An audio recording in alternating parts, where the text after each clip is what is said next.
Special. আমার আজকের নিবেদন কবিগুরু রবীন্দ্রনাথ ঠাকুরের লেখা প্রশ্ন।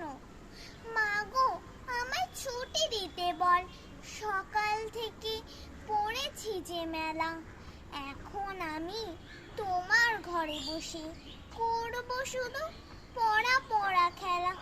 তুমি বলছো দুপুর এখন সবে, না হয় যেন সত্যি হলো তাই।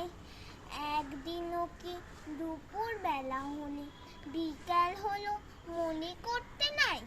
আমি তো বেশ ভাবতে পারি মনে, সূর্যি ডুবে গেছে মাঠের শেষে। বাগদি বুড়ি চুবড়ির ভরে নিয়ে শাক তুলছে পুকুর ধারে এসে।